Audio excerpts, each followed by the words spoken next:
നമ്മളിപ്പോൾ നിൽക്കുന്നത് ചരിത്രപ്രസക്തമായ Vettukad cent Mary's ദേവാലയത്തിൻ്റെ മുൻപിലാണ്.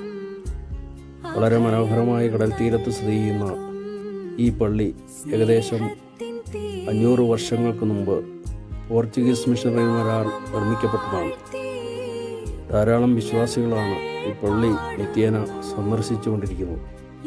ഇവിടെ വന്ന് പ്രാർത്ഥിച്ചു കഴിഞ്ഞാൽ പ്രാർത്ഥിക്കുന്ന ഏത് കാര്യവും മാതാവിൻ്റെ മധ്യസ്ഥയിൽ നടക്കുമെന്നുള്ള വിശ്വാസമാണ് ധാരാളം വിശ്വാസികൾ ഈ പള്ളി കാണുവാനും ഇവിടെ വന്ന് പ്രാർത്ഥിക്കാനുമായിട്ട് ഈ ദേവാലയത്തിലേക്ക് കടന്നു വന്നുകൊണ്ടിരിക്കുന്നത്. മനോഹരമായ ഈ പള്ളിയുടെ കാഴ്ചകളാണ് നാം ഈ വീഡിയോയിലൂടെ കാണുന്നത്. വെട്ടുകാടമ്മേ മരിയേ, നിൻ സന്നിധാനം അഭയം നൽകും സ്നേഹത്തിൻ തീരം. നിൻ നാമം വാഴ്ത്തി ഞങ്ങൾ പാടുന്നു. എന്നും കാക്കണേ സ്നേഹരൂപേ.